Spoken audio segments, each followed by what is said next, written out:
kelihatannya bukan hanya terjadi di sektor tekstil dan garment, tetapi juga bisa kita lihat secara keseluruhan bagaimana lapangan pekerjaan di Indonesia atau situasi tenaga kerja di Indonesia ini berubah banyak sekali sejak pandemi tahun 2020 kemarin itu.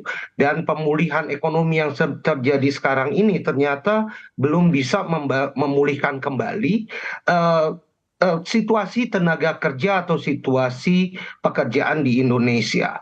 Ya, jadi kalau kita bisa lihat hampir semua sektor-sektor di Indonesia, terutama sektor-sektor yang memang juga lebih banyak menyerap tenaga kerja, terutama utamanya adalah tenaga kerja yang menyediakan lapangan pekerjaan formal seperti tekstil, garment, ataupun juga alas kaki, serta berbagai sektor-sektor lainnya itu kelihatannya masih belum bisa menyerap kembali tenaga kerja yang selama ini sudah mereka rumahkan atau sudah di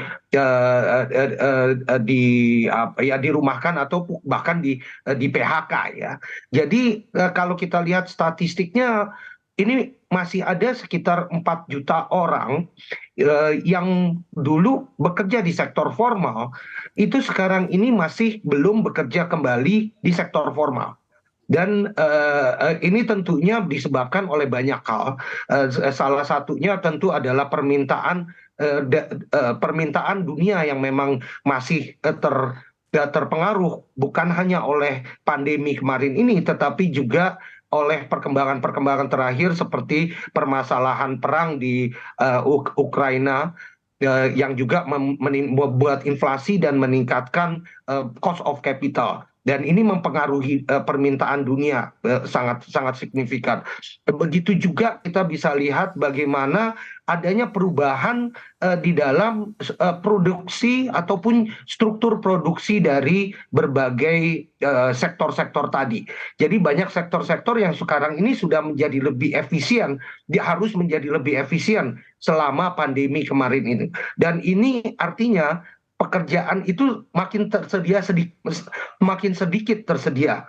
Dan ini bukan hanya terlihat pada sektor tekstil atau pertekstilan, kita harus melihatnya dari sisi yang lebih besar lagi, dari sisi makroekonomi, dan kelihatannya sampai sekarang mungkin belum terlalu banyak hal yang dilakukan oleh pemerintah untuk mengantisipasi permasalahan berpindahnya sektor pekerja-pekerja formal atau tidak terserapnya pekerja-pekerja formal dan mereka harus bekerja di sektor informal.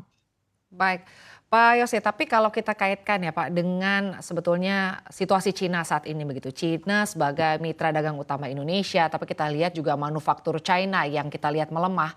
Otomatis kan permintaan akan menurun ya Pak untuk ekspor.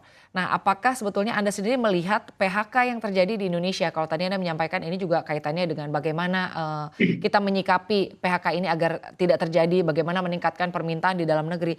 Tapi tentunya ini juga akan berkaitan dengan ekspor juga Pak. Apakah ini menurut Anda PHK yang terjadi saat ini erat kaitannya dengan permintaan pasar ekspor kita Pak Yose? Kalau pasar ekspor memang iya, tetapi pasar ekspor produk-produk manufaktur dan produk-produk manufaktur yang memang menyerap tenaga kerja lebih banyak itu biasanya bukan ke Cina.